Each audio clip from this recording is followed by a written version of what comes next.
안녕하세요. 방금 소개받은 신경이 시인이며 신경이 박사입니다. 또 우리 이기환이 이모이기도 합니다. 제가 캐나다에서 굉장히 광야 생활을 하면서 쓴 시가 요번에 나온 곳이 조금 전에 소개해 주신 그런 사람이면 좋겠다 시집이에요. 근데 그 시집이 나오는 과정 속에 제가 항암을 했었거든요. 그래서 제가 이귀환이에 대한 이야기와 그다음에 캐나다에서 광야 생활을 했던 이야기, 세 번째로 항암을 하고 이제 수술도 하고 항암도 하고 이제 방사선 치료를 하면서 우리 하나님이 살아계신 하나님이구나, 나와 동행해 주시구나, 나를 기억해 주시구나, 이런 얘기를 좀 나누고 싶습니다. 이렇게 우리 목사님께서 빛과 소금 교회에서 제가 만난 하나님을 여러분들과 나눌 수 있는 기회를 주심에 정말 감사를 드립니다. 그래서 먼저 우선 기도로 하고 시작을 하도록 하겠습니다. 하나님 아버지, 이렇게 빛과 소금의 교회에서 하나님이 하신 일들과 하나님의 체험을 간증할 수 있도록 세워주심에 감사드립니다. 저의 입술의 모든 말이 하나님께 영광이 되게 하시고 듣는 모든 하나님의 자녀들 마음속이 뜨거워지고 하나님의 크신 사랑을 알게 하시고 능력의 하나님이 지금 이 시간에도 살아계심을 깨닫하시는 그런 소중한 시간 되게 하나님 도와주시옵소서. 우리를 지켜보시는 하나님이 유일한 하나님임을 깨닫는 소중한 시간 되도록 하나님 이 시간 함께 해주시길 빌며 예수님 이름으로 기도드렸습니다. 아멘. 제가 요즘 사실은요, 일주일 아무것도 안 하고 이 간증 준비를 좀 하고 싶었어요. 그랬는데 제가 굉장히 존경하고 또 그 교수님을 위해서 수행 비서처럼 많은 일을 해왔는데, 교수님이 사실은 문단에서는 큰 별이에요. 그런데 그 교수님께서 갑자기 월요일 날 새벽 7시에 돌아가셨다는 이게 뜬 거예요. 뭐 저는 너무 놀랬죠. 왜냐면 늘 옆에 이렇게 모시고 다녔었으니까요. 그래서 월화수 교수님을 보내드리는 빈소에서 전국에서 모여드는 문인들 맞이하면서 교수님을 보내드렸고요. 수요일 날 장지까지 이제 모셔들었는데 그냥 교수님 목소리가 들려요, 지금도. 근데 그런 가운데서 제가 이 간증 준비를 하나도 못한 거예요. 그래서 목사님께서 전화를 하면서 제가 이런 슬픈 일 속에 하나도 준비를 못했습니다. 그렇지만 이제 하나님이 주신 귀한 사역이라고 생각을 하고, 그리고 제가 이렇게 가장 슬플 때 목사님을 만나뵙게 됩니다. 그랬더니 목사님께서 감사하지요, 이렇게 말씀을 해주셨어요. 근데 저도 그 슬픈 가운데 목사님을 이제 영상으로만 뵀었어요. 전화 통화는 여러 번 했었고, 근데 이렇게 만나 뵙게 돼서 이것도 하나님이 이어주는 귀한 인연이라고 생각을 하고 이 자리에 섰습니다. 그러니까 슬픈 마음이 있어서 그 와중에도 하나님은 또 제게 하나님을 만난 너의 하나님을 소개를 또 나누어라 하시니까 이 귀한 시간에 감사를 드립니다. 이제 먼저 그렇게 우리 교수님을 보내드려서 일주일 많이 힘들었다는 말씀을 드리고요. 첫 번째 우리 귀한이 얘기를 좀 하고 싶어요. 우리 귀한이가, 제가 캐나다에서 10년을 살고 왔습니다. 아까 캐나다에서 광야 생활을 했다고 했는데요. 모든 사람들은 캐나다에서 10년 생활했다 그러면 막 부러워해요. 그래서 제가 막 그래요. 부러워하지 마세요. 저 광야 생활했어요. 이렇게 얘기를 하거든요. 시집을 혹시 보신 분이 계세요? 못 보셨죠? 시집의 3부에 가면은 우리 아이들과 캐나다 생활이 있습니다. 그리고 시집에 시인의 말 서문에 보면 냉장고라는 시가 있어요. 그 냉장고의 시가는 무슨 얘기가 있냐면 먹을 게 하나도 없어요. 냉장고를 열면 칸막이만 누워있는 얘기가 쓰여 있습니다. 그래서 문단에서는 그래도 좀 많이 알려져 있습니다만 이 시를 보고 많이 이게 확 들어왔다는 얘기들을 많이 하셨어요. 그리고 3부에 가면 우리 아이들과 차비가 없어서 교회를 못 가고, 운동화에 구멍이 나서 양말이 젖었는데 우산을 못 사서 젖은 양말 때문에 마른 양말을 하나를 가지고 학교에 가야 하는 이야기. 우리 딸이 사실은 딸이 밴쿠버에 있었습니다. 밴쿠버하고 한국하고 교육체가 좀 달라요. 거기서는 등록금을 언제까지 내겠습니다 하면 일단은 수업을 듣게 해요. 우리나라는 등록금 안 내면 무조건 못 듣잖아요. 그러면 엄마 언제까지 낼 건데? 그럼 언제까지 아빠가 준비한다니까 일단 들어. 막 이제 이랬어요. 근데 사실은 그게 또 안 오거든요. 그러면 어떻게 돼요? 시험을 봐야 되는데 쫓겨나요. 교실에서. 등록금을 안 냈으니까 시험을 못 보게 하는 거죠. 그렇게 우리 딸이 여러 번 교실에서 쫓겨났습니다. 밤새워 숙제를 했어요, 저랑. 근데 문자가 왔어요. 엄마, 나 그냥 숙제만 내고 가야 될 것 같아. 왜? 엄마 등록금을 안 내서 컴퓨터가 안 열리는 거예요. 얘가 디자이너거든요. 지금은 하나님이 축복을 주셔서 디자이너로 지금 활동을 하고 있지만 그때 당시는 그렇게 공부를 했어요. 그런 얘기들이 3부에 있습니다. 그리고 5부에는 성찰의 영역이에요. 제가 하나님을 열심히 믿으니까 그 어려움 속에서도 하나님이 저를 만지시고 또 저의 기도를 들어주시는 그런 성찰의 영역으로 기도가 들어가 있는데요. 이 시집이 사실은 4월에 나오기로 돼 있었어요. 4월에 나오기로 돼 있는데 제가 암 진단을 받은 겁니다. 어느 4월 3일이에요. 근데 막 위가 아파요. 그리고 막 속에서 막 이게 넘어와요. 자는데. 그래서 화장실을 간 거예요. 막 토했어요. 근데 무서워요. 어머, 이게 내 위에 무슨 일이 생겼나? 그래서 그 다음날 아침에 바로 병원을 갔어요. 저 어제 다 토했는데 기분이 이상합니다. 내시경 좀 해주세요. 그랬더니 예약을 안 했는데 내시경 못 한다는 거예요. 내일 예약을 하라고. 그래서 그럼 예약을 해주세요. 아니에요. 건강진단도 받겠습니다. 이렇게 됐어요. 그래서 4월 4일 날 갔어요. 4월 4일 갔는데 위는 염증이 있대요. 근데 이제 여자 가슴 쪽에 뭐가 보인다는 거예요. 그래서 MRI를 찍어보재요. 그러더만 쫓아오시면서 잘 안 나타나면은 약을 먹고 한 번 MRI를 더 할 수도 있어요. 이렇게 얘기를 해요. 그때만 해도 제게 무슨 일이. 그리고 저는 이미 광야 생활 때 우리 아이들이 굶을 지경까지 갔으니까. 그 사실은 제일 그 광야 생활할 때 제일 두려웠던 게 뭔지 아세요? 아이들이 굶는 거예요. 제가 캐나다에 갈 때는 우리 남편이 대덕 연구단지 박사 마을이죠. 거기 있었어요. 그래서 연구단지에 선임연구원으로 있었고요. 선임연구원을 접고 벤처 창업을 했어요. 벤처 창업에 직원이 100명이었어요. 제가 그때 또 저는 캐나다에서 박사학위를 하고 싶었어요. 제 스스로가. 그래서 이런저런 이유 때문에 캐나다를 넘어갔는데 2009년 외환위기가 오면서 저희 회사도 이게 막 흔들리기 시작하는데 결국은 파산했거든요. 이 파산을 했는데 애들하고 제가 나가 있는데 대덕 한빛 아파트가 그 연구단지 아파트예요. 연구원들이 주로 살고 그러니까 저는 박사동네에 있었어요. 그랬는데 월급이 안 와요. 왜요? 이미 막 이게 파산이 돼서 집이 다 넘어가고 한빛 아파트가 넘어간 거예요. 그것도 그 3부에 보면 있어요. 제가 어느 날 꿈을 꿨어요. 근데 막 저희 집에 사람들이 와 있어요. 꿈이 잘 맞거든요. 그래서 제가 아니 이게 웬일이세요? 그랬더니 사모님 이 집 팔린지 모르셨어요? 이러더라고요. 팍 빠드득 깼어요.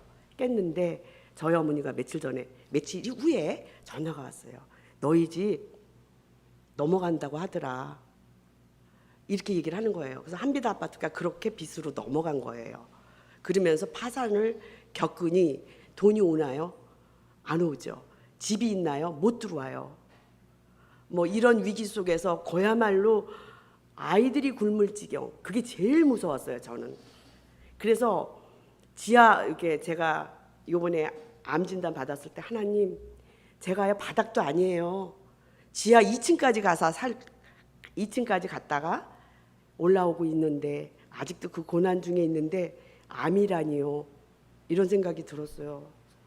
그래서 정말 진실로 하나님이 하신 일을 알아요. 왜냐하면 그 굶은 위기 속에서 저희 안 굶었거든요. 놀라우신 하나님이 굶기지 않으셨어요. 그 하나님을 제가 알고 있어요. 또 그 하나님을 나누고 싶고, 그런데 제가 나중에 암이라고 진단을 받으니 제가 얼마나 또 한 번, 아니 하나님은 왜 나한테 이런 생각을 들겠어요. 근데 하나님이 밴쿠버에서 굶지 않게 하시는 많은 간증거리가 있지만 하나를 말씀을 드리면,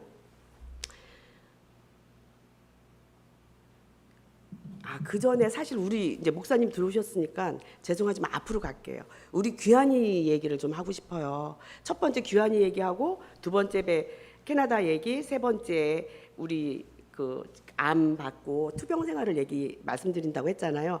귀환이가 그렇게 캐나다 생활하고 중간에 제가 들어왔을 때 공항에 한번 나왔어요, 아빠하고. 근데 눈이 다 풀려 있고요. 밤을 앉아갖고 그야말로 뭐라 그래야 되나, 약물에 취한 것 같은 느낌이었어요, 우리 귀환이가. 그때 저 많이 충격받았거든요. 저도 이미 이제 파산 위기 신청을 해놓은 상태였고, 아이들이 굶을 지경인 이런 과정 속에서 제가 아파서 들어왔거든요. 아파서 이제 들어왔는데 귀환이가 그렇게 나타난 거예요. 그래서 저 많이 충격을 받고 캐나다 돌아가서 귀환이를 위해서 기도하기 시작을 했어요. 하나님, 이 귀환이 보고 제가 너무 충격을 받았습니다. 그리고 제가 계속 잊지 않고 기도하면서 무슨 기도를 했냐면, 나중에는요, 귀환이가 조금 좋아졌다가 도로 가라앉고, 조금 좋아졌다 도로 좌절해서 그냥 게임만 하고 게임에 중독되고 이런 생활을 계속 하는 거예요. 그래서 제가, 하나님, 나중에는 저도 무슨 기도 많이 할 수 없냐면, 제가 할 수 있는 일이, 이제는 저희가 할 수 있는 일이 기도뿐이 없습니다. 우리 귀환이 이름을 잊지 말아주세요. 그 기도를 계속 드렸어요. 절대로 우리 귀환이 잊어버리면 안 됩니다. 그렇게 기도를 했는데, 어느 날, 사실은 귀환이 엄마가 지금 입원해 있어요. 허리 디스크 수술을 하고. 근데 그때도 아파서 귀환이를 위해서 제가 기도를 하는데, 아니 엄마를 위해서 기도를 하는데, 귀환이 방으로 빛이 이렇게 들어가는 거예요. 빛이 쫙 들어가는데 너무 깜짝 놀랐어요. 그래서 전화를 했어요. 야, 이름이 상원인데, 상원아, 너를 위해서 기도하는데 귀환이 방으로 빛이 들어갔어. 네가 너무 기뻐할 것 같아서 내가 전화를 한다. 그렇게 한번 빛이 들어갔고요. 그 다음에 또, 그때는 얘가, 우리 귀환이가요, 게임만 할 때예요. 밤낮이 바뀌어 있어요. 밤새 게임하고 낮에는 잠자고, 이 반복을 하는데 어떻게 얘를 도와줄 수가 없어요. 본인 스스로가 그렇게 자포자기하고 있으니까. 그리고 가끔은 저한테, 엄마, 이모, 나는 쓸모없는 인간인 것 같아요, 막 이런 얘기도 하고, 이모가 아무리 얘기를 해도 하나님이 살아 계신 것 같지가 않아요. 참 방언도 엄청 하거든요, 우리 귀환이. 그렇게 기도를 열심히 했던 이 친구가 하나님이 계신 걸 모르겠다고 하는 거예요. 그러니 저는 어떻게 해요? 하나님, 이 귀환이 이름을 잊지 말아주세요. 이 이름을 기억해 주세요. 그 기도만 했어요, 나중에는. 그러고 나서 또 한 번 빛이 귀환이 바로 딱 들어가더라고요. 그래서 저는 많이 놀랐거든요. 왜냐면 그때 당시만 해도 하나님을 가까이 할 것 같지 않았거든요. 근데 이제 놀라우게 이게 배종원 형제님을 만나면서 많이 변화를 가지고, 나중에 이제 이 빛과 소금 교회를 다니는 거예요. 그리고 운동 좀 해라, 살 좀 빼라, 안 들어요, 이 녀석이. 다리에 힘이 없어서 이모 힘들어요, 못 걷는다는 거예요. 근데 어느 날부터 걷기 시작을 해요. 이 엄마한테 이제 듣고, 그러면서 빛과 소금에 나오면서 우리 목사님께서 우리 귀환이를 이렇게 인도해가지고 하나님께 가까이 가게 해주셔서 제가 감사 기도를 얼마나 드렸는지 몰라요. 이 얘기를 먼저 하고 싶습니다. 그래서 우리 귀환이가 이만큼 여기 나와서 저렇게 또렷한 얼굴로 앉아 있는 것만 해도 저는 엄청난 축복입니다. 하나님 감사합니다. 제가 그랬어요. 하나님, 우리 이귀환이 이름 잊지 않아 주셔서 감사합니다. 그리고 감사 기도를 드렸었거든요. 그래서 이제 우리 귀환이 얘기를 드리고요. 그다음에 다시 이제 밴쿠버 얘기로 들어오겠습니다. 그러니까 우리 아이들이 굶주림, 혹시라도 굶을까봐 먹을 게 없어요. 냉장고에 열면 아무것도 없는 거예요. 그런 상황 속에도 하나님은 그 위기를 넘어가게 하셨는데, 가장 큰 거라고 얘기할 수 있는 건 우리 아들이 랑가라 컬리지라고 대학을 다닐 때였어요. 근데 이제 캐나다에서 밴쿠버에서 아주 유명한 대학이 UBC예요. 브리티시 유니버시티 브리스트 오브 컬럼비아라는 학교인데요. 거기에 엔지니어링은 우리나라의 서울대학에서 저 의대에 들어가는 것보다도 힘들고 졸업은 더 힘들어요. 왜냐하면 UBC는 인원을 2배 이상을 더 뽑아요. 그리고서 영어 시험을 봐요. 2학년까지. B학점 이상이 안 되면 LPI라는 걸 보고 LPI 영어에서 6점 만점에서 5점 이상이 안 되면 대학 영어를 못 듣게 해요. 나머지는 다 잘라요. 다른 데 가서 공부를 하고 오던가 아니면 다른 과를 다른 공부를 하고 더 있다가 다시 와라 이런 제도로 돼 있어요. 근데 우리 아들이 UBC 엔지니어링에 합격이 된 거예요. 제일 높거든요, 거기가. 그러니까 그 편입반을 랑가라 컬리지에서 다녔는데 UBC 편입을 했어요. 했는데 학비가 있어야죠. 들어와야 돼요. 그래서 엄마 나 집에 한국 들어가면 우리 아이들한테요 집이 없어졌단 말도 못했어요. 아이들이 절망할까 봐. 얘네들은 뭐라 그랬냐면요. 엄마 우리 여기서 살다가 힘들면 한국에 가요. 한국에 아파트 있잖아요. 이랬어요. 근데 그 아이들한테 집이 넘어갔다는 얘기를 못하게 경매로 넘어갔단 말을 못하겠는 거예요. 그런 생활을 이제 하고 있었는데 우리 아들이 그래요. 엄마 UBC 이 힘든 데를 입학을 했는데 나 못 가요. 한 학기라도 다녀야 돼요. 이러는 거예요. 저도 똑같아요. 얼마나 힘들게 거기를 들어갔는데 거기를 접고 들어오겠냐고요. 얘 아빠한테 무조건 어떻게든 삼촌한테 돈을 빌리든 어머니한테 얘기를 하든 돈을 보내라. 반학기만이라도 다녀야 된다. 그래서 우겼어요. 그랬더니 우리 아들이 입학을 하고 딱 UBC를 들어갔는데 2주 안에 코옵 스튜던트를 실천하는 게 있다 그래요. 근데 우리나라에는 그때 코옵이라는 게 없을 때예요. 근데 이 엔지니어링은 그때 당시만 해도 학생이면서도 3,000불 정도 줬어요. 한 300만 원. 그럼 거길 들어가면 제도가 한 학기는 공부를 코옵 스튜던트로 일을 해요. 엔지니어 쪽으로 한 학기는 공부를 해요. 또 일을 하고 공부할 수 있는 이런 제도를 줘서 왜냐하면 부모 도움을 외국은 안 받잖아요. 주로 본인들이 스스로 학비를 이렇게 충당하고 하기 때문에 그런 제도가 잘 돼 있더라고요. 그러니까 우리 아들이 들어가서 이게 엄마 이런 게 있어. 나 코업 할 거야. 이러더라고요. 그래서 메테리얼 엔지니어링이 들어갔었거든요. 엔지니어링으로. 이제 신청을 해서 됐어요. 근데 그게 한 코스예요. 한 학기 학점으로 따는 거예요. 그걸 열심히 쫓아다녔어요. 그럼 한 학기가 돼갖고 코업을 하려고 그러는데 안 되는 거예요. 얘가 유학생이잖아요. 근데 우리 아들이 엄마 100군데는 넣어야 되는데 코업이 그게 돼야지 우리가 캐나다에 머무를 수가 있거든요. 생활비가 나오고 돈이 좀 되니까. 얘 아빠가 돈을 못 보내줄 그런 당시였으니까. 근데 이 코업이 안 돼요. 그러니까 얘가 맨날 사무실 쫓아가요. 왜? 영어가 미세하게 뭔가 의미 전달이 잘못돼서 내가 안 되나? 이런 생각. 그러면서 하는 말이 백인들은 엄마 다 코업이 벌써 잡혔는데 면접이 한 건이 안 들어와요. 그때 저는 뭐를 하고 있었냐면 하나님이 도우와사 UBC에서 에이시언 스타디에서 허남님 교수님의 연구원으로 일을 하게 됐어요. 제가 석사까지는 일문학을 했거든요. 그러니까 교수님이 임진왜란을 연구하면서 일본어를 할 수 있는 사람을 구하는데 제가 마치 일본어를 했고 교수님 옆에 계속 교수님한테 저 박사하고 싶어요 이렇게 연락을 했었단 말이죠. 그러니까 교수님이 저를 기억을 해서 이런 일이 있는데 이 일을 하겠느냐 이렇게 해서 저는 무조건 한다 그랬어요. 원래는요 제가 유학생의 엄마로 갔기 때문에 일 못해요. 근데 교수님이 방법을 찾아보겠다 얘기를 해서 어떻게 했냐면 그때 당시에 제가 거기서 일을 하는 게 아니라 그 월급이 규환이 엄마 상원이한테로 들어왔어요.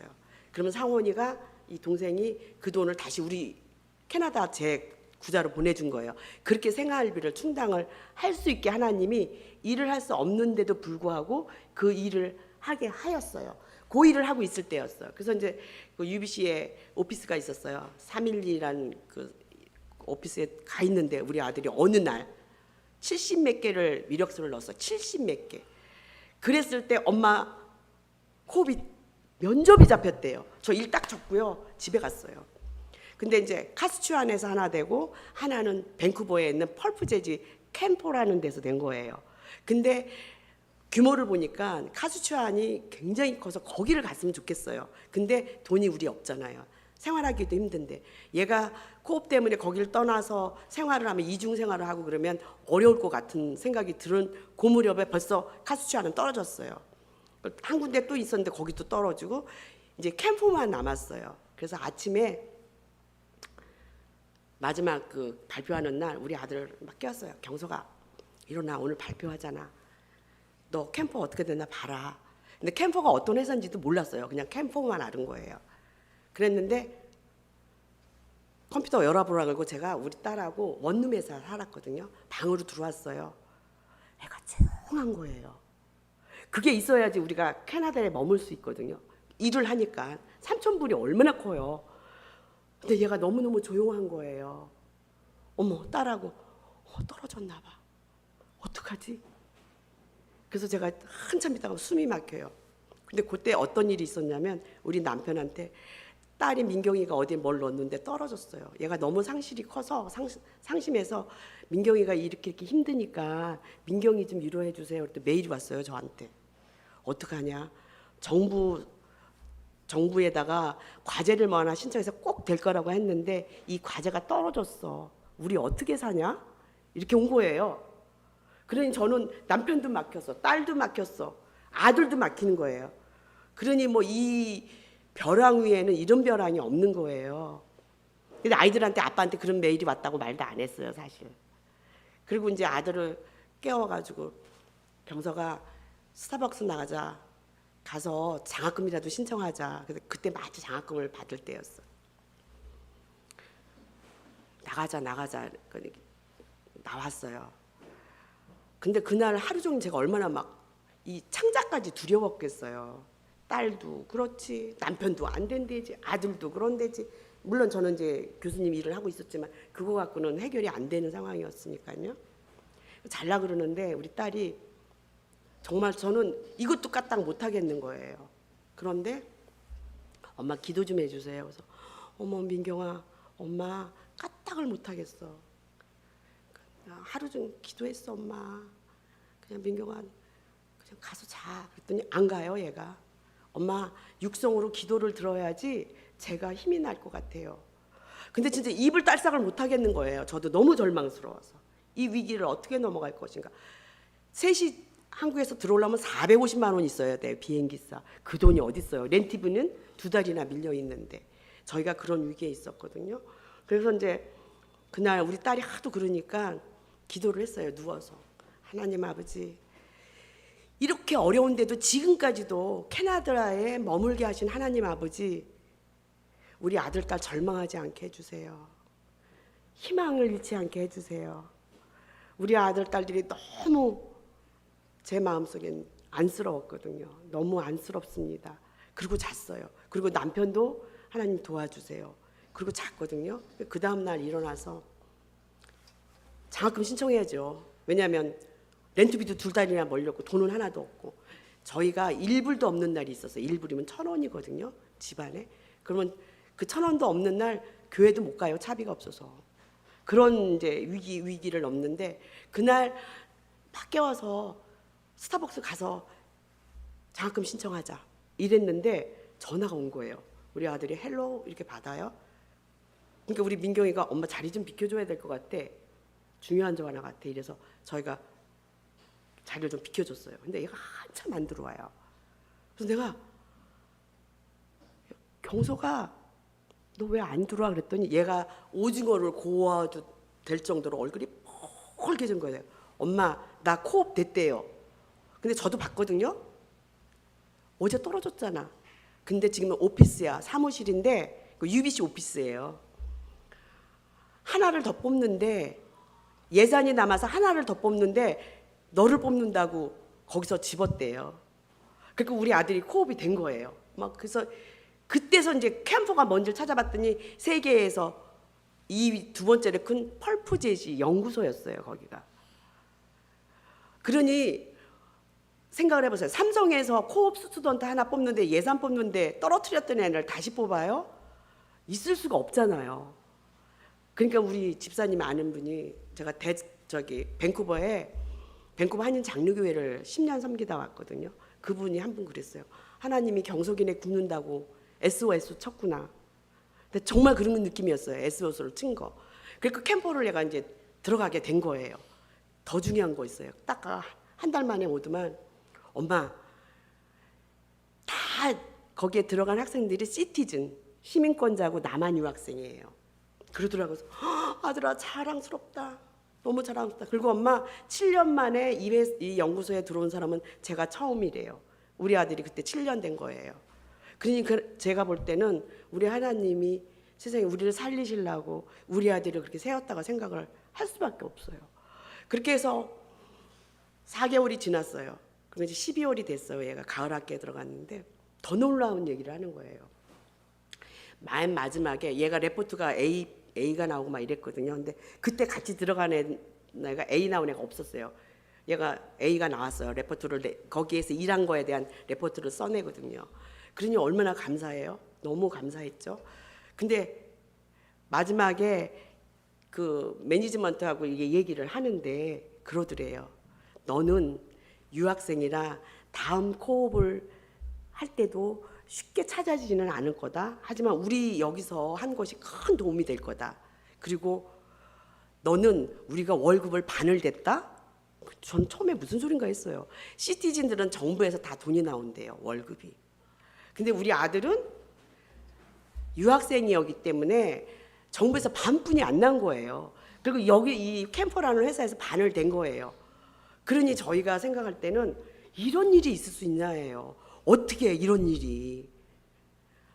뭐 이 놀라운 거는 뭐 그때에 또 한 번의 놀라운 하나님이 우리하고 동행하시고 우리를 구하고 계시는구나. 예, 이런 생각을 했습니다. 그리고 나서요. 그 다음에 코업을 구할 때 엄마 난 캠퍼가 너무 좋았어. 다음엔 캠퍼 또 나오면 거기 지원해볼까? 얘는 메테리얼 뭐였기 때문에 소재공학이에요. 우리나라로 따지면. 사실은 펄프 재즈하고는 거리가 있거든요. 그래서 제가 뭐라 그랬냐면 야 전공하고 좀 달라서 좀 그렇긴 하다. 그래도 네가 이렇게 행복하고 좋아했으니까 나오면 한번 해보는 것도 괜찮겠다 했어요. 근데 그 다음에 딱 떴어요. Only Citizen. 그렇게 나왔어요. 그러니까 그때 그 한 텀을 우리 아들은 큰 축복을 받고 캠퍼라는 그 대기업에서 연구소에서 일을 하게 된 거예요. 그래서 얘가 일을 그때 많이 배웠거든요. 물론 그 다음 코업도 기적과 같이 됐어요. 그거는 제가 너 학교에서 했으면 좋겠다 했는데 UBC 메테리얼 엔지니어링 연구소에서 일을 하게 됐거든요. 그 연계해가지고 그런 축복을 받아서 제가 얼마나 우리를 살리시는 하나님인지. 그때도 물론 제가 바닥도 아니라 그랬어요. 전 맨날 지하 2층에 있어요. 지하 2층에서 올라와요. 그 소리를 할 때거든요. 그러니 감사하죠. 그런 아들, 딸을 두고 제가 2015년도에 박사 학위를 하려고 거기서 계속 떨어졌어요. 실은. 그러니까 충대에다가 석사를 이런 인문을 거기서 했으니까 박사를 국어국문학을 넣은 거예요. 입학원서를 냈고 그다음에 이제 합격이 됐어요. 그 아이들을 이제 두고 오게 된 거죠. 그리고 나서 제가 뭐 박사 과정은 엄청 힘들었죠. 박사 논문 한 번 떨어지고 그때마다 하나님이 도우시고 전 그때마다 하나님 십자가의 능력을 주시지 않으면 저 이 논문 못 씁니다. 그랬어요. 근데 제가 박사 논문을 임진왜란 관련돼서 역사 드라마로 썼거든요. 그 영향은 그 우리 허남민 교수님의 연구 자료를 제가 분리하고 찾고 동경제 사료집에 들어가서 찾고 하다가 임진왜란에 처음에는 아우 교수님 왜 임진왜란을 이렇게 연구하시지 했는데 그 영향을 받았던 거예요. 그래서 제 박사 논문은 우리나라의 징비록하고 유성룡이가 쓴 징비록 드라마로 나왔었어요. KBS 드라마. 일본에는 NHK 드라마 군사 칸베 구로다 요시타카라는 사람이 주인공이에요. 그 드라마 두 개를 비교 연구를 해갖고 박사 논문을 받았는데요. 사실은 임진왜란 하면 우리는 이순신 장군을 먼저 떠올리잖아요. 근데 일본은 도요토미 히데요시를 먼저 떠올려요. 전국을 통일한 사람이라. 근데 그 밑에서 도요토미의 전국 통일을 도운 사람이 구로다 요시다카고, 우리나라의 이순신 장군을 진짜 물심양면 도운 게 유성룡이었거든요. 그래서 그 두 사람을 비교한 박사 논문이 임진왜란 관련된 논문이었어요. 그래서 그때도 우리 하나님이 뭐 철저하게 간섭하시고 도우셨죠. 제가 얼마 안 됐거든요. 제가 나이가 상당히 좀 있습니다. 근데 그거를 논문을 써서 냈거든요. 그래서 그 하나님께 너무 감사를 했고, 그 다음에 제가 이제 문단에 나오기 시작을 한 거예요. 저는 시인이 2009년도에 됐어요. 캐나다에서, 서울에다가 나에서. 그때 철저하게 이 충격과, 왜냐하면 저희도 연구원으로 또 한 회사의 대표 와이프로 있었잖아요. 그죠? 사장님으로 와이프로 있다가 갑자기 집도 날라가, 목포에 있는 땅도 날라갔대지, 뭐 제주에 있는 땅도 어떻게 하나도 못 건졌어요. 그때 당시에. 그때 제가 기도한 건 그거였어요. 하나님, 우리 아들 딸 건강하게 캐나다에 있게, 그래도 캐나다에 있게 도와주셔서 감사합니다. 그냥 견디는 수밖에 없었어요. 그때 당시에. 그렇게 아무것도, 철저하게 아무것도 없이 다 저희가 뭐 날라갔다면 날라갔다 할까 없어졌었는데요. 근데 그 아이들은 건강했단 말이죠. 남편은 남편대로 그 고난을 여기서 혼자 겪었지만, 저는 그 아이들을 절망에 빠뜨리지 않기 위해 울 수도 없어요. 창자까지 막 두려움이 내려가는데도 울 수도 없었던 그런 시간들에 제가 어디서 풀어내겠어요. 그래서 시를 썼어요. 이 갑갑하고 너무 슬프고 아프고 이런 얘기를 시를 썼는데, 그래서 제 시는 어떤 건 막 격정적이고 어떤 거는 참 아름답고, 그래서 아름답다는 얘기도 많이 해요. 그리고 이제 아이들하고 쓴 글에서는 정말 많은 사람들이 감동을 받았다고 하고, 거기에 이제 특히 아들아 울지 마라라는 시가 있어요. 근데 그 아들아 울지 마라라는, 그야말로 우리 아들이 달기똥 같은 눈물을 뚝뚝 흘렸을 때 그걸 보고 쓴 글이거든요. 근데 제가 지금 소망은 뭐냐면요, 이 시집이 이렇게 나오기까지, 그러니까 10년이 넘게 걸렸어요. 15년? 2009년도에 등단이 됐는데 작년에 시집이 나왔잖아요. 제가 한국에 나오니까요, 모든 시인들이 시집 5권 이상은 다 갖고 있어요. 뭐 7권, 10권, 10년 이상 넘으면요, 한 권도 없었어요. 돈이 있어야지 시집을 내죠. 그래서 기도 끝에 저도 하나님 시집 내고 싶어요, 이랬던 거예요. 그런데 2022년에 그 예술복지재단에서 지원을 받았어요. 300만 원. 그래서 이제 첫 시집이 나오겠구나. 그래서 시집이 나오기 4월에, 작년 4월에요. 나오기로 됐었어요. 근데 4월에 제가 진단을 받았잖아요. 정신이 하나도 없죠. 근데 다행히 그때 이제 다시 이쪽으로 와요. 그러면 제가 진단받은 쪽으로 넘어옵니다. 처음에 일기래요. 전화를 받았는데, 그러면서 뭐라 그랬냐면요, 서울에서 할지 대전에서 할지 빨리 정하시는 게 좋을 겁니다, 이랬어요. 그래서 이제 무조건 빨리 정해지는 대로 예약을 잡아주세요 했더니, 아산병원의 고범석 교수님으로 예약이 잡혔어요. 초진이 이렇게 잡힌 거예요. 근데도요, 안 받아들여져요. 이게 무슨 갑자기 나한테 이제 조금 살만해서, 이제 조금 숨 좀 쉬어서, 우리 교수님 모시면서 많은 교수님이 일을 하시는 그분을 보자 하면서 제가 활동을 하고 있는데 갑자기 이게 웬 암이냐고요. 4월 달에 어떤 큰 행사를 제가 참석을 했냐면요, 그 교수님, 돌아가신 교수님을 모시고, 처음에 4월 제가 7일 날 딱 조직검사 나왔는데 암입니다가 4월 7일이었어요.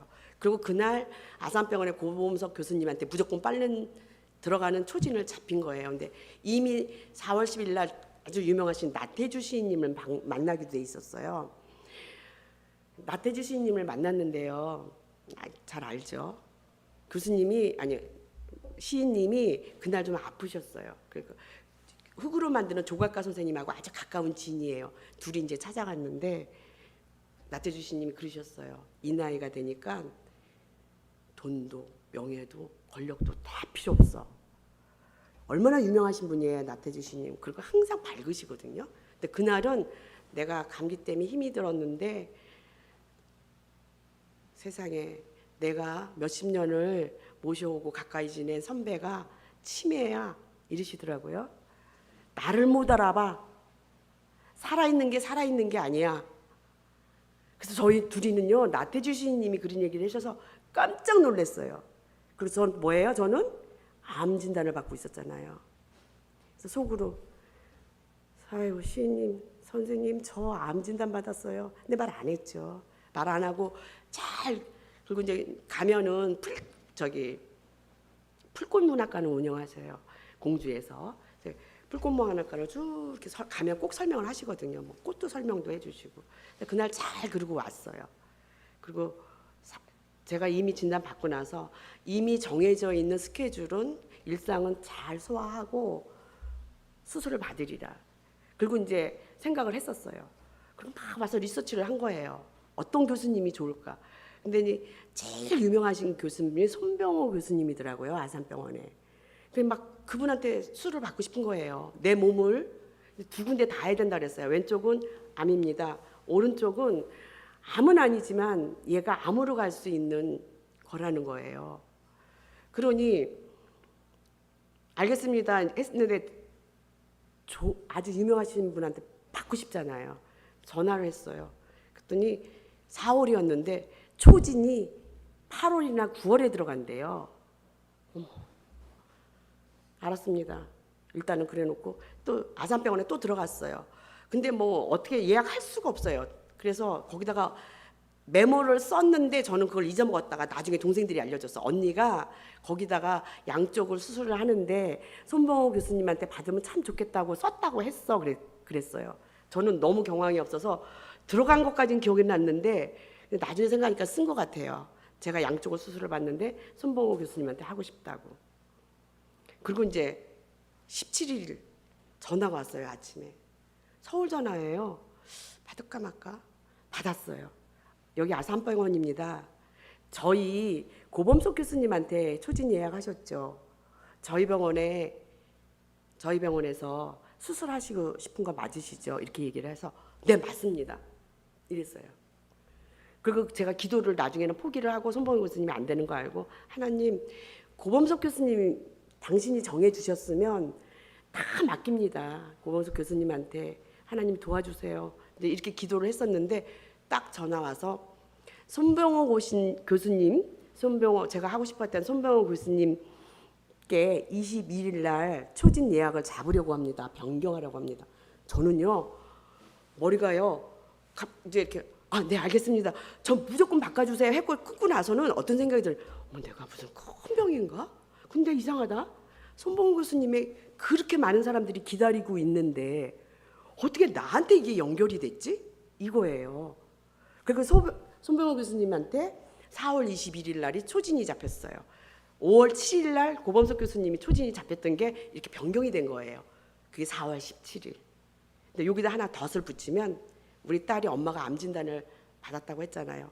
지금 딸이 그 캐나다에서 트리니티 유니버시티라고 굉장히 유명한 신학대학에서 상담 심리학 공부를 해요. 근데 얘가 공부를 한다고 해놓고 계속 미루더라고요. 그래서 너 아프기 전이죠. 너 왜 공부하고 싶다고 해놓고 입학을 안 하니 그랬더니 엄마 내가 30인데 이 나이에 엄마 아빠 가난해서 돈을 못 보내주고 학비 못 보태주는데 엄마 내가 직장생활하면서 공부를 할 수 있을까 그 생각이 들어. 나 결혼도 해야 되는데 할 수 있을까? 근데 나 공부는 할 건데 좀 기다려봐 이랬거든요. 그리고 이제 4월에 진단을 받았는데 얘가 덜컥하더래요. 왜냐하면 하나님이 상담 심리학을 자꾸 이렇게 마음을 주신다고 했거든요 저한테. 그래서 얘가 입학원서를 낸 게 그날이에요. 그래갖고 자기가 딱 아침에 일어나니까 손병호 교수님한테 예약이 바뀌었다고 딱 문자 카톡이 떴더래요 가족방에. 제가 그 소리 와서 얘기를 했어요. 그 전에는 뭐 서로 얘기할 새도 없고 그냥 5월 2일 날 들어왔는데 그 일을 통해서도 하나님이 큰 축복을 주셨거든요, 우리한테. 그래서 이제 손범용 교수님이 4월 21일 날 잡혔고 4월 19일은 무슨 일이 계약이 돼 있었냐면 아까 돌아가신 교수님이 대전에 38 민주화 기념 사업회라고 있어요. 1960년대 그 이승만 정권 부정부패를 대응해서 학생들이 일으켰던 최초의 학생 민주화 운동이에요. 그때 참여 세대들, 그때 그 데모에 민주화 운동에 참여한 분들이 다 80이 넘으셨어요. 거기에 기념사업회가 있는데 그게 국가기념일이에요. 그래서 대구에 2월 28일, 대전에 3월 8일, 그다음에 마산에 3월 15일이 다 민주기념일로 국가기념일이거든요. 근데 거기에 우리 교수님이 국제팬 한국본부의 이사장님이면서 그 38 민주화 기념사업회 회장님이셔요. 그래갖고 이제 그런 활동을 하시니까 4.19 혁명의 도화선이거든요. 그게요. 그걸 통해서 나중에 4.19 혁명이 일어났기 때문에 행사 때는 꼭 참석을 하세요. 4.19가 되면 국립묘지에서 수유리에 있는 4.19 묘지에서 항상 윤석열 대통령이 참석을 해서 그 기념식을 갔거든요.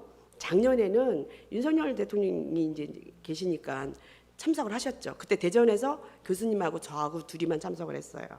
그건 보훈처에서 초청장이 없으면 못 들어가거든요. 근데 이미 그게 결정이 교수님이 가자 해서 나 교수님 모시고 올라가겠습니다 해놓은 상태였어요. 그러니 뭐 그거 해야죠. 그래서 이제 잘 마치고 들어왔어요. 그리고 그 오후에는 국제팬 본부에서 문학기행이 있었어요. 4월 19일 날. 그래서 문학기행도 잘 마쳤어요. 말 안 했어요. 교수님만 알았어요. 제가 암인 거를. 그리고 4월 28일 날 4월 28일이 무슨 날인지 아세요? 이순신 장군 탄생 기념일이에요. 제가 임진왜란으로 박사 논문 썼다 그랬잖아요. 그러니까 이순신 기념사업회에 있어요, 이사로. 그래서 거기를 가야 해요. 그러니까 4월 21일 날 초진을 받고 4월 28일 날 아산에서 현충사에서 이순신 탄생 기념일을 하는 거를 참석을 했어요. 제가 그 일 다 마치고 4월 21일 날 이제 얘기를 드릴게요. 딱 손범용 교수님을 만나러 갔어요. 처음 만나 뵙는 거죠. 딱 그러더라고요. 이 소요밤은 제가 소요밤이래요. 우리나라의 5%에서 10%뿐이 되는 암이래요. 8, 90%에 해당하는 암이 아니라 소요밤은 5%에서 10% 해당되는 암인데 이게 다발성이에요 이러더라고요. 그래서 얘가 작게 보여도 저 1cm로 나왔어요. 촉이라고 다 하나만 안아도 된다 그랬어요. 얼마나 감사했는지 몰라요. 비록 암 진단 받았어도 일기라는데 너무 감사하다. 그랬더니 교수님이 일기라 감사해요. 그렇지만 이 소요밤은 열어보면 밑으로 크게 자리 잡고 있을 수가 있어요. 다른 데로 있을 수가 있어요. 이렇게 말씀하시더라고요. 그런데 다 그렇지는 않아요. 이렇게 얘기를 하셨어요. 저는 제가 다 그렇지 않아에 속할 줄 알았죠. 상상도 못했어요. 그리고 이제 4월 20일 날 그렇게 만나고 5월 8일 날 초진 잡혔던 것이 5월 8일 날 수술 날짜가 잡힌 거예요. 그래서 5월 7일 날 입원하세요 이렇게 됐어요. 그러니 뭐 얼마나 감사한 거예요. 초진도 하고 싶은 최고 유명한 교수님한테 바뀌었지. 초진이 5월 7일이었는데 수술을 5월 8일에 한 달 만에 잡혔으니 그것도 아산병원에서 뭐 이거는 하나님이 간섭하지 않으면 할 수 없는 일이라고 저는 생각을 했어요. 그렇게 했는데 가기 전에 전체 검사를 막 하잖아요. 전체 검사를 하는데 제가 그동안에 너무 가난하니까 국가에서 하는 그 건강진단회를 해본 적이 없어요. 그런데 여자이니까 자궁 쪽하고 배 쪽에 MRI를 찍고 싶은 거예요. 초음파를 하고 싶은 거예요. 그것도 수술하기 전에 확인을 하고 싶어요. 그래서 이제 소개를 받아서 산부인과를 갔어요. 제가 5월 8일 날 수술합니다. 유방암 양쪽 다 한대요. 근데 갑자기 이쪽도 다 검사를 하고 싶어요. 이제 얘기를 했어요. 그랬더니 갑자기요. 무슨 근종이 이렇게 많니 해요. 근종이 큰 게 있대요. 어머 얘 드러내야 된대요. 제가 막 그랬어요. 저 5월 8일 날 유방암 수술을 해요. 절제 수술이요. 근데요 그게 무슨 말씀이세요? 그랬더니 제가 소견서를 써줄 테니까 아산병원에 가서 상의를 하세요 이래요. 그래서 12cm 근종이 있대요. 또 머리가 허해지는 거예요. 그래서 이제 아산병원에 또 갔어요. 그게 이제 입원하기 전에 이제 마지막으로 뵙는 날이었는데 가자마자 그 얘기부터 했어요. CD를 가져왔습니다. 자궁을 적출해야 된다고 합니다. 그랬더니 고민이죠 거기서. 안 된대요. 위험해서. 그래서 산부인과로 연결을 시켜줄 테니 그건 거기 가서 다시 얘기하고 수술 하나만 해야 된대요. 알겠습니다. 그런데 뭐 이렇게 보시더만 아니 간 수치가 왜 이렇게 높아요? 간 수치가 높으면 수술 못해요. 마취가 안 듣거든요. 교수님이 막 이런 거예요. 아니 근데 간 수치가 왜 이렇게 높으지 갑자기? 그러시는 거예요. 근데 제가 그때는 병원 자료를 항상 가방에 넣고 다녔어요. 근데 제가 이게 건강진단에서 이 진단이 나왔다 그랬잖아요. 그 건강진단지 결과지가 있었어요. 근데 분명히 간 수치가 안 높았거든요. 어머 교수님 저 건강진단 검사지 갖고 있는데요. 결과지요. 분명히 그때 결과지에는 간 수치가 안 높았어요. 이렇게 얘기를 했어요. 보여달래요. 보여드렸더니 그중에 여기는 간 수치가 안 높은데 이렇게 얘기를 하시더라고요. 그래서 가만히 계시다가 그러면 일주일 약을 드릴 테니까 5월 7일 날 그냥 일단 입원하는 거로 합시다. 그리고 일주일 약을 먹읍시다. 그러면서 그 대신 간에 지방간이 있어도 간 수치가 높대요. 배에 초음파가 필요하대요. 근데 제가 뭐라 그랬어요? 무서워서 여기저기 다 검사를 해봤다 그랬잖아요. 유선 대전에 있는 대전 썬병원에다가 저 5월 8일 날 암 수술을 받는데 저 배 부분에 한 번도 초음파를 해본 적이 없어서 이걸 해봐야 되겠어요. 그랬더니 지금 못 들어간대요. 그 사람이 얼마나 밀려 있는데 예약이. 그래서 안 돼요. 저 8일 날 암 수술 받기 전에 그 검사 확인하고 싶어요. 왜냐하면 지금 대전 썬병원에서 저 자궁 쪽에도 적출하라고 얘기를 하거든요. 이랬더니 그러면은 내일 확인을 해서 연락을 줄게요. 그래서 내일 아산병원 가는 날이 5월 3일 날 아산병원을 갔거든요. 가는 날이니까 꼭 연락 주세요. 그랬더니 전화가 왔어요. 예약은 안 들어가지만 당일날 와서 그 정도로 지금 빠르게 뭔가를 확인하고 싶으면 와서 기다리세요 이러더라고요. 가겠습니다. 그랬어요 제가. 그리고 교수님이 배에 이게 필요하다 그랬잖아요. 왜 지방간 때문에 간 수치가 높은 건지 다른 것 때문에 간 수치가 높은지 확인을 해야 된다고 했으니. 근데 딱 그 얘기를 하는 거야. 배 부분도 초음파가 필요하네. 그래서 어머 교수님 저 초음파 내일 하기로 했어요 했더니 어떻게 알고요? 거기 레지던트도 아니 어떻게 알고요 이러시더라고요. 그래서 제가 이 암 진단 받고 무서워서 이쪽 저쪽 지금 다 해보는 중입니다. 그래서 내일 하기로 됐어요. 예약 안 되는데 그냥 와서 기다리래요. 잘 됐습니다. 그거 해가지고 그 결과지를 7일 날 입원할 때 갖고 들어오세요 이렇게 얘기를 하더라고요. 그리고 이제 입원을 했어요. 엄청 두렵죠. 근데 저는 항암 안 하는 게 너무 감사했어요. 그것만도 감사했거든요. 그 수술을 했어요. 잘 됐대요. 그리고 손봉영 교수님이 굉장히 신경을 많이 써주고 계시다. 그리고 이제 그 담당 또 다른 의사 전문의가 계셔요. 그분이 그러셔요. 그러더만 조심스럽게 얘기를 하는 거예요. 그런데요. 열어보니까 1cm인 줄 알았는데 2.9cm예요. 암이. 그리고 오른쪽도 유방암이에요. 이런 거예요. 양쪽이 유방암이래요. 그리고 그냥 거의 3cm짜리가 있어서 2.5기입니다. 림프 쪽에도 전이가 좀 있습니다. 이래요. 항암을 불가피하게 해야 될 것 같은데 미국의 맘마 프린트를 검사를 넣으면 우리나라에서 못하는데 400만 원 비급여인데 그거를 그래도 해봅시다. 그래서 항암은 안 할 수 있으면 안 하는 게 좋아요. 이렇게 얘기를 해요. 400만 원이 저한테 어디 있어요. 순간적으로 어머 그거 꼭 해야 돼요. 그랬더니 그래도 안 하는 게 좋잖아요. 가족하고 상의를 해보세요. 이런데 뭐 동생들이랑 뭐 해야지 무슨 소리냐고 난리죠. 우리 아들 딸들도 그렇고 엄마 그런 거 걱정하지 말고 맘마 프린트 보내봅시다. 보냈는데 사실 하이리스크로 나왔어요. 하이리스크로 나와서 이제 항암을 해야 됐던 거죠. 그러니 제가 얼마나 절망스러웠겠어요. 뭐 그 절망은 말할 수 없는데 그때 제가 자주 듣던 게 찬양이 실로암이었어요. 실로암이 그 군대 간 젊은 청년들이 많이 부르거든요. 그 내용이 보면 근데 그 실로암 보면은 이 가사가 이렇게 있어요. 제가 잠깐 읽어드릴게요. 제가 애웠지만 또 실수할까봐 잠깐 이렇게 돼 있습니다. 어두운 밤에 캄캄한 밤에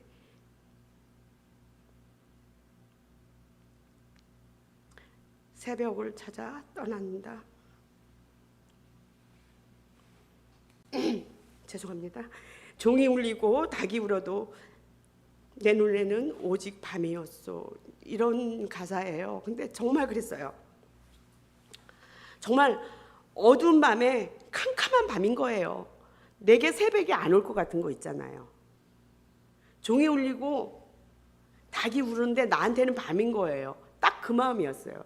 그거를 열심히 들었거든요. 근데 우리 아들이 그 엔지니어링 그 아들이 지금 밴쿠버 한인 장로교회에서 찬양 인도를 해요. 수요 예배랑 대예 예배에서. 근데 그 아들이 제가 그때 한참 그걸 들으니까 찬양 때 리더로 하면서 그걸 불러갖고 보내줬어요. 엄마, 우리 딸이 엄마 수요일 예배 오빠 그 저기 찬양 좀 들어보세요. 들어보니까 실로암을 부른 거예요. 얼마나 제가 울었는지 몰라요. 내게는 밤인 것 같았지만 밤이 아닌 거예요. 하나님이 그 시간에도 내게 함께하고 계셨다는 생각이 들었던 거예요. 그리고 제가 실로암의 기적이잖아요. 실로암의 기적이 뭐냐면요. 요한복음 9장에서 1절에서 7절 말씀에 있어요. 제가 한번 그 말씀을 읽어드릴게요. 그래서 이 말씀을 제가 참 많이 묵상했어요. 예수께서 길을 가실 때에 날 때부터 맹인이 된 사람을 보신지라. 제자들이 물어 이르되 랍비여 이 사람이 맹인으로 난 것이 누구의 죄로 인함이니까 자기니까 그의 부모이니까. 예수께서 대답하시되 이 사람이나 그 부모의 죄로 인한 것이 아니라 그에게서 하나님이 하신 일을 나타내고자 하심이니라. 때가 아직 낮음에 나를 보내신 이의 일을 우리가 하여야 하리라. 밤이 오리니 그때는 아무도 일을 할 수 없느니라. 내가 세상에 있는 동안에는 세상의 빛이로다. 이 말씀을 하시고 땅에 침을 뱉어 진흙을 이겨 그의 눈에 바르시고 이르시되 실로암에 못에 가서 씻으라 하시니 실로암은 번역하면 보냄을 받았다는 뜻이라. 이에 가서 씻고 밝은 눈이 왔더라. 이렇게 성경 말씀에 있어요. 실로암은 그러면 뭐예요? 기적의 연못이잖아요. 그래서 제가 그때부터 하나님 제게도 기적의 연못을 실로암을 주세요. 제가 항암을 하고 방사선을 해야 한다면 이겨낼 수 있는 힘을 주세요. 이렇게 기도를 했어요. 근데 항암을 하는데요. 정말 힘든 거예요. 이거는 뭐 앉아도 힘들고 누워도 힘들고 힘들어요. 근데 제게 하나님이 미리 준비를 시키셨어요. 우리 귀환이도 그때 참석을 했는데요. 김동호 목사님이 대전에 집회를 오신 거예요. 제가 암 진단 받기 딱 일주일 전에요. 그러니까 이제 어느 날 목사님이 잘 아는 목사님이 김동호 목사님 집회 했는데 가실래요? 이래요. 그래서 어머 너 김동호 목사님 집회 가고 싶어요. 그랬어요. 갔어요. 김동호 목사님이 첫 마디가 그랬어요. 제가 암이 3개입니다. 김동호 목사님 암이 3개잖아요. 근데 저도 목사지만 얼마나 두려웠는지 아십니까? 그리고 하나님 왜 내게 이런 일을 주십니까? 그랬더니 하나님이 그러셨대요. 그날 오셔서.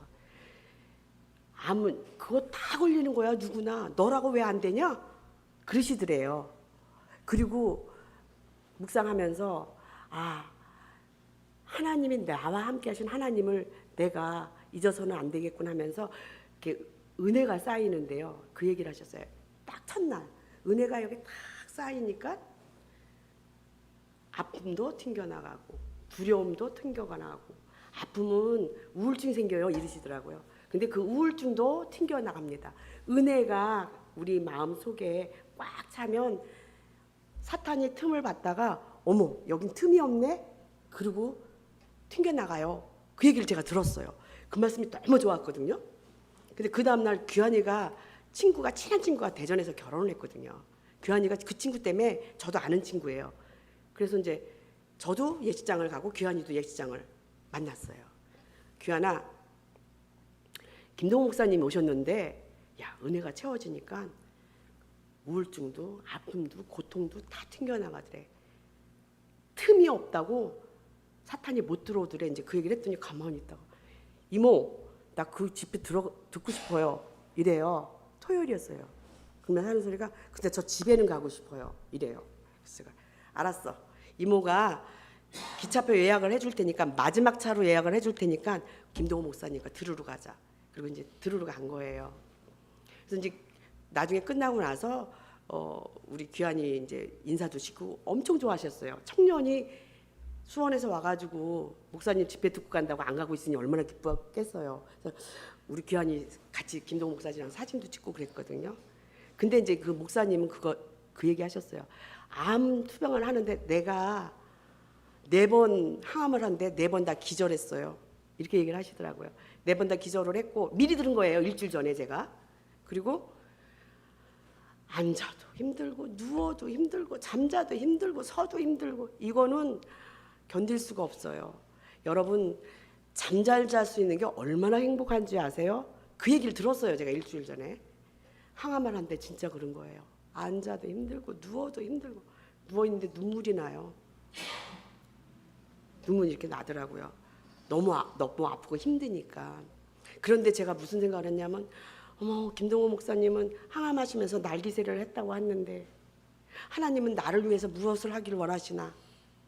이 고난을 통해서 하나님은 무엇을 나한테 이루고 싶어 하시나? 그거를 묻게 되더라고요. 아픈 중에. 저도 그걸 물었어요.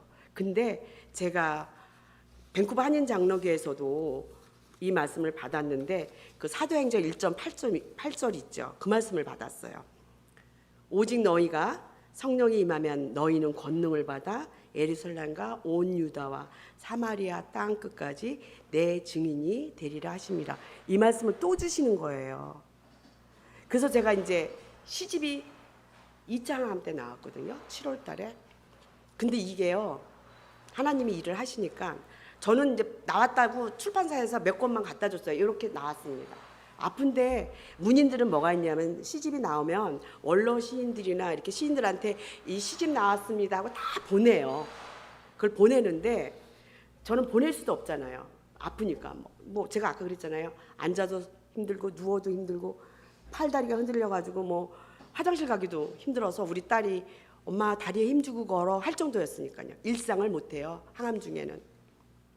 그러니까 이제 시집이 나와도 누구 한 권을 주지도 못하는 그때에 한 선생님이 선생님 교보문고에다가 시집을 주문하고 전화해요. 그래서 제가 아프니까 뭐 교보문고 우리 런칭을 했는지 뭐 이런 거 신경도 못 쓸 때죠.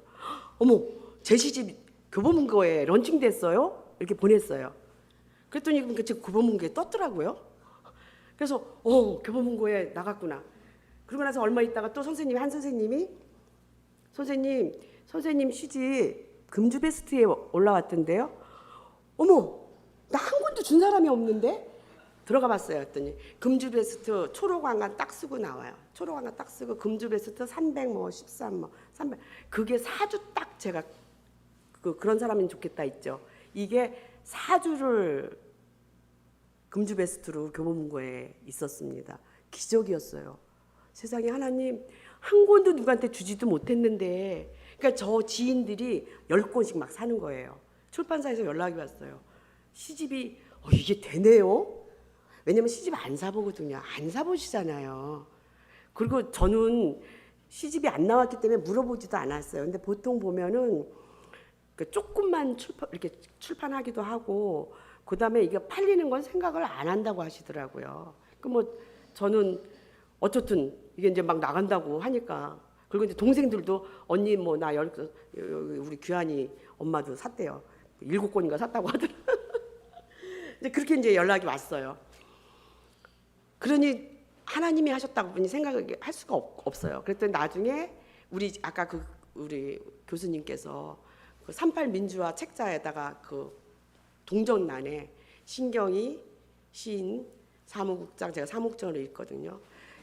교보문고에서 300대의 금주베스트 진입, 지금 항암 투병중으로 고생을 하고 있는데 빨리 낫으면 좋겠다고 그렇게 나온 거예요. 그러니 제가 얼마나 감사해요. 그리고 대전문인총연합회라고 있어요. 거기 회장님이 연락이 왔어요. 신신 요번에 대전문인총 그 문학 잡지 나오는데 신신 시집을 전체 광고를 냈어, 이렇게 하는 거예요. 부탁도 안 한 거예요. 그분들이 그냥 다. 그 대전 팬문학의 회장님도 신경희 시인 교보문고에서 절찬리에 판례가 되고 있습니다, 이렇게 다 내주셨더라고요. 그래서 저는 이 중에, 이렇게 아픈 중에 첫 시집이 나오기를 고대를 했지만 그렇게 늦게 나왔고 4월에 나올 거를 항암 중에 나오게 하시고, 이 항암 중에 있으니까 사람들은 또 측은한 마음도 있었을 거예요. 그러니까 많은 사람들이 이 시집을 사는 거예요, 교보문고에서. 어떤 사람은 쿠팡에서 팔더래요. 저 그런 거 몰라요. 쿠팡에서 샀어요. 이렇게 와요. 어머, 쿠팡에도 팔아요? 이런 놀라운 일들을 전해주는 거예요, 다른 사람들이. 하나님이 내게 이렇게 아프고 힘들고 눈물이 날 정도로 내 마음은 힘든데 내가 너하고 함께하고 있어, 내가 너를 기억해, 이렇게 그렇게 여러 군데서 보여주게 하시는 거예요. 그러니 이 시집이 늦게 나왔어도 항암 중에 나오게 하신 이유가 있었다, 이렇게 뿐이 생각이 안 들더라고요. 그리고 또 한 권사님이, 제가 대덕 한빛교회를 섬기고 있어요. 한 권사님이 그러시더라고요. 우리 바자회 10월 달에 하는데, 그러니까 한참 저기 아플 때죠. 제가 작년 4월에 진단받고 5월 8일 날 수술하고 6월, 7월, 8월 항암하고 9, 10월 방사선을 했으니까 한참 아플 때잖아요. 그 바자회를 하니까 여전도에서 바자회를 하는데 저희 교회가 한 2,500명 정도 돼요. 대덕 한빛교회가요. 그 카이스트 바로 옆에 있어요. 그래서 거기는 강사진이나 목사님들이 어떻든 저희 교회에 와서 설교 말씀을 전할 때 이 교회가 전국에서 박사가 제일 많다면서요, 이렇게 얘기를 하세요. 왜? 박사동대니까요. 그런 교회에 제가 섬기고 있는데 거기서 이제 시집을 판매를 좀 도와주고 싶다. 근데 이미 일세본이 다 600부를 제가 했는데 거의 다 나갔어요. 그래서 이제 25권을 갖다 드렸어요, 그 여전도회에. 그랬더니 나중에 21권이 팔렸다 그러더라고요. 그래서 이제 돈을 입금을 해주신대요. 어휴, 다 하면 안 되죠. 30%는 헌금하겠습니다. 그랬더니 이제 30%가 이제 들어왔어요. 그때 제가 기도를 했어요. 하나님, 이 아픈 중에 이 시집을 통해서 사람들이 위로받고 이렇게 도움이 따뜻했다고 합니다. 이 시집이 신랄같이라도 사람들이 읽혀졌으면 좋겠습니다. 근데 그렇게 기도를 했어요. 왜냐하면 저한테 기적과 같이 선생님 완독했습니다, 이렇게 연락들이 와요. 시집 완독하기 힘들잖아요. 힘들거든요. 저도 힘든데, 저 작가예요, 문학 박사예요. 근데도 시집 완독하기 힘들거든요. 근데 또 누가? 청년들이요. 저한테 청년이 옆이 많아요. 그래서 청년 사역을 많이 하고 싶었던 사람이거든요. 청년들이 그렇게 와요. 너무 감동인 거예요. 그래서 한 번은 교회를 가서 기도를 하는데 이렇게 시집이 읽히고 있습니다. 너무 감사합니다. 하나님, 기적입니다. 제 이름 신경이 기억해 주셔서 감사합니다 했더니 딱 그러는 거. 네가 가난한 청년, 가난한 교회 아마누들에게 이 시집을 나누어줬으면 좋겠다 그래요. 그게 2번 팍팍 들어와요. 어머, 저 가난해요 하나님. 이 시집은 지원받아서, 정부 지원받아서, 국가 지원받아서 난 건데 제가 그거 돈 어디 써요. 근데요, 계속 가슴에 남는 거예요. 어떡할까? 해야 되나? 그래서 이제 나중에 고민을, 그럼 자금을, 돈을 뭐 한 250 들어가야 하는데 이걸 어디서 하나. 우리 아들이 그때 결혼했어요. 2월 3일 날 캐나다를 갔다 왔는데요. 돈을 조금 내가 모아놨으니 내가 이걸 주마 했더니 우리 아들이, 엄마 됐어요. 엄마 써, 엄마. 엄마 가난한지 아니까 엄마 써. 그러더만 아니야. 엄마가 안 쓰려면 그걸 잘 저축했다가 민경이, 우리 지금 신학 저 상담심리학 공부하는 민경이 결혼식 때 줘 이렇게 얘기를 해요. 그럼 그 돈이 있잖아요. 갑자기 이제 머리가 글로 돌아가요. 이 돈으로 시집을 2~3번을 낼까? 이제 그때 거의 이제 그럴 무렵에 호진이라는 친구가 있어요. 그 친구도 가난한 교회를 섬겨요. 얘가 캐나다에서 만났는데요. 되게 어려웠어요, 이 친구가. 근데 왔는데 그냥 하나님이 얘를 섬기라고 하는 거예요. 저희 돈도 없었어요. 근데 그 친구가 그냥 밥 사주라고 돈을 주고 싶어요. 그래서 카드에다가 100불을 제가 이렇게 준 적이 있어요. 근데 나중에 걔가 한국 들어오기 전에 한 말이 있어요. 저를 찾아와서. 집사님, 제가 정말 힘들게 군대 생활 5년을 했고 직업 군인으로 아프가니스탄도 돈 벌라고 제가 아프가니스탄까지 갔다 왔어요. 그래서 저게 무서운 게 없었어요. 그러길래 너 그럼 여기 어떻게 왔니? 그랬더니 아프가니스탄을 가니까 너무너무 가난한 나라 아이들이 불쌍하고 그래서 영어를 해서 나중에 유엔에서 나 일하고 싶은 생각이 들었어요. 공사판에서 지게 지고 돈 벌어 갖고 왔어요. 이러더라고요. 그래서 공사판을 해서 돈을 벌어 갖고 그 밴쿠버로 온 거예요. 그게 돈이 없잖아요. 근데 그분이 나중에 보니까 아버님이 목사님이시더라고요. 가난한 거기도. 근데 이 친구가 이제 그렇게 얘기를 한 거예요. 그래서 너무너무 이 친구 때문에 또 제가 마음이 아팠었거든요. 그래서 그 친구가 그 계기로 한국에 와서 또 저 찾아와요. 제가 박사할 때도 찾아오고 또 한 번 또 찾아왔어. 너 어떻게 지내냐 했더니 배 위에서 일을 해요. 그래서 그건 또 무슨 소리야? 그랬더니 편입을 하려고 편입 학원비랑 뭐 마련하려고 배 위에서 강원도에서 일하다가 마치고 이제 돈을 벌어서 편입하려고 올라가는 중에 집사님 보고 싶어서 왔어요. 이랬어요. 근데 그 친구가 전화가 온 거예요. 그 친구가 집사님 시집이 너무 재밌어서 그냥 카페에서 앉은 자리에서 다 읽었는데요. 집사님이 막 뒤에서 얘기해 주는 것 같아요. 이렇게 얘기를 해요. 호진아, 이게 나는 너무 이게 간증이야. 너무 감사하다. 그랬어요. 청년이 읽었더니 얼마나 기적이잖아요. 시집을 누가 이렇게 읽어요. 근데요, 그날 10시에 그때도 제가 체력이 회복 안 됐을 때니까 많이 지치거든요. 빨리 누웠어요. 핸드폰이 푹푹 울어요. 제가 귀찮아. 그냥 잘래. 근데도 갑자기 또 궁금해요. 그래서 누가 이 10시에 카톡을 했지? 열어봤어요. 저 깜짝 놀랐어요. 이모, 우리 귀환인 거예요. 우리 귀환이 책 읽기 싫어하거든요. 이모, 저는 책 읽기를 싫어하는데요. 이 시집을 보고 어떻게 이걸 읽을까 싶었어요. 그러면서 근데 앉은 자리에서 다 읽었어요. 이걸 어떻게 읽을까 했는데 앉은 자리에서 다 읽었어요. 그러면서 우리 이모가 이렇게 자랑스럽고 위대한 사람인지 몰랐어요. 그러는 거예요. 그러니 제가 이거는 하나님이 하라는 거구나. 2~3번 찍으라는 거구나. 그래서 이제 600번을 찍기를 한 거예요. 그래서 규환아, 너희 교회 영세교회라고 그랬지? 목사님 주소하고 교회 주소하고 성함 좀 보내줘. 호진이 너 영세교회라 했지? 그거 보내줘. 이렇게 된 거예요. 그래서 이제 읽은 사람들을 통해서 다 교회가 정해졌어요. 교회가 정해지고 나중에 600구가 다 정해졌어요. 그런데 한 친구가 청년들이 많다 그랬잖아요. 그 성원 씨는 그때 인도네시아를 갔다 왔는데 제가 아파서 못 왔다가 11월 달에 선생님 보고 싶은데 선생님 보러 가도 돼요? 그래서 와라. 2시간은 나갔다 올 수 있다. 그랬더니 시집을 딱 내놓으면서 사인을 해달라 해서 너 이거 샀니? 그랬더니 당연히 사야죠. 그러면서 근데 선생님 저 예수병원에도 이 시집을 보냈으면 좋겠어요. 그래. 그러니까 성인 씨가 아버지가 의사인 거는 알았거든요. 근데 어디 병원에 의사인지 물어보지도 않았고 근데 우리 아버지 예수병원에 계세요. 이러는 거예요. 그래서 제가 600불 다 찼는데 어디서 빼지? 이랬어요. 그러다가 알았어. 그럼 아빠 성함하고 이거 알려주면은 내가 어디서 빼서 보내든 한번 해보자.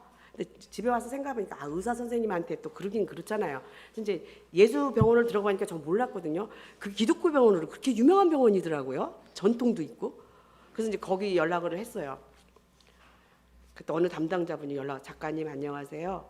저희가 논의를 해서 연락드리겠습니다. 그 전화가 왔어요.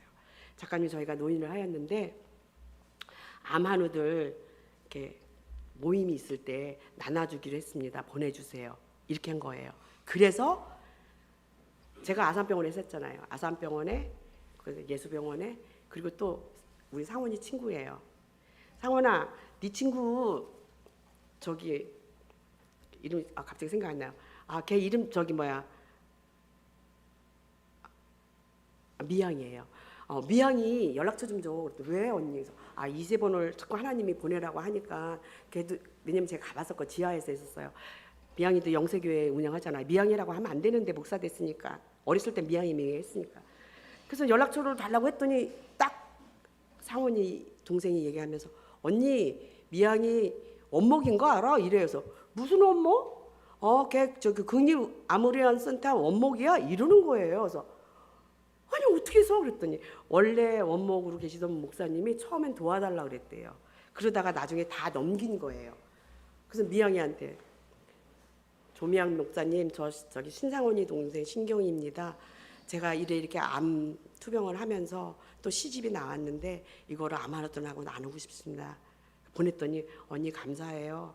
우리 교인들하고도 나누고 아마누들하고도 나누겠습니다. 이렇게 왔어요. 그래갖고 결국에는 제가 700불을 해서 쫙 보내고 마지막 한 군데는 또 뭐였냐면요.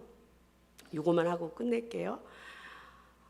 제가 이제 청년들이 많은데 한 청년이 카톡이 왔어요. 선생님 이수민이라고 합니다. 저를 기억하십니까? 저를 기억하냐고 여쭙기보다는 이게 무슨 일이세요? 암이라니요. 언제부터 아프셨나요? 이렇게 왔어요. 그래서 저 선생님 도움 받아서 중앙대 일문과 지금 입학한 이수민입니다. 당연히 기억하죠. 왜 못 기억을 하겠어요, 제가. 어머 수민아, 너 군대 갔구나. 너도 힘든 시간을 보내는구나. 나도 힘든 시간을 보내는데 잘 있다 우리 만나자 이렇게 했어요. 그랬더니 군대에서 요즘에 시집 사서 볼 수 있어요. 사서 꼭 보겠습니다. 그러니까 제가 무슨 생각이 들어요? 군종교회도 보내고 싶구나 이런 생각이 드는 거예요. 근데 군종교회에 손이 닿을 수가 없잖아요. 그죠? 그런데 어느 분이 제 시집을 받고 목양일념에 제 시를 싣고 싶대요. 이 시집의 맨 끝에가 아우라의 빛이 있게 하소서라는 시예요. 근데 뭘 시인지 몰라요. 근데 그냥 네 감사합니다. 아프니까 감사합니다 하고 말았는데 딱 다시 전화가 왔어요. 목양일념이 나왔습니다. 보내드리겠습니다. 딱 왔는데 문화란에 그 아우라의 빛이 있게소회가 딱 있어요. 그 옆에 군소형교회가 이만큼 선전이 돼 있어요. 군선교. 제 눈은 얘는 보이지도 않아요. 어머 군송교회? 서울로 연락을 했어요. 너무너무 그 목사님이 감사하고 군송교회에서 나누겠다고 하셨고요. 그 대전지부도 있더라고요. 군송교 대전지부에. 그래서 제가 대전지부에 30부, 서울로는 80부 이렇게 보내갖고 다 보내놓고 아들 때문에 체력이 회복이 안 된 상태에서 캐나다를 갔다 왔어요. 갔다 오고 우리 아들이 결혼식을 잘 마쳤거든요. 그런데 제가 이렇게 과정들을 겪으면서 왜 하나님이 내게 이런 일들을 주셨을까 고민을 했을 거 아니에요. 그런데 최근에 아주 가까운 저 박사논문 쓸 때 굉장히 도와줬던 선생님이 있어요. 갑자기 이 선생님 미테리에서 공부를 하고 있었는데 저 캐나다에서 오는 날 선생님 저 한국 들어가야 될 것 같아요. 남편이 백혈병이에요. 이래요. 아주 가깝거든요. 저는 또 땅이 꺼지는 줄 알았어요. 지금 투병 중이거든요. 근데 그 홍광용 집사님을 기도를 하면서 제가 받은 말씀이 있어요. 그래서 목사님한테 아까 그거 띄워줬으면 좋겠다고 한 말씀 있죠. 그거 우리가 보고 끝나고 싶어요.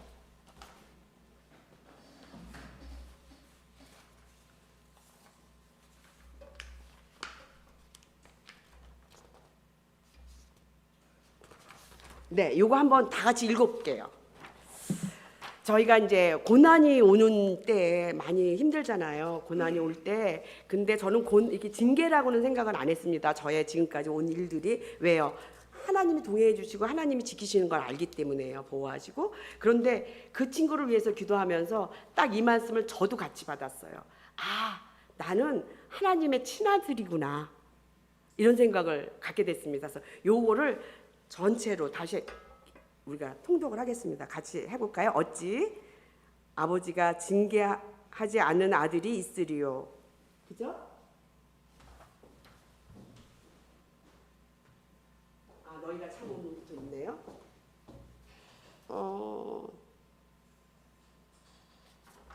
잠깐만요. 8번이 어디 갔지? 네. 7절부터 읽을게요. 히브리서 12장 7절에서 말씀이거든요. 13절까지 같이 읽겠습니다. 그리고 기도하고 마치겠습니다. 너희가 참음은 징계를 받기 위함이라. 하나님이 아들과 같이 너희를 대우하시나니 어찌 아버지가 징계하지 않는 아들이 있으리요. 징계는 다 받는 것이거늘 너희에게 없으면 사생자요 친아들이 아니니라. 또 우리 육신의 아버지가 우리를 징계하여도 공경하였거든 하물며 모든 영의 아버지께 더욱 복종하며 살려 하지 않겠느냐. 그들은 잠시 자기 뜻대로 우리를 징계하였거니와 오직 하나님은 우리의 유익을 위하여 그의 거룩함에 참여하게 하시니라.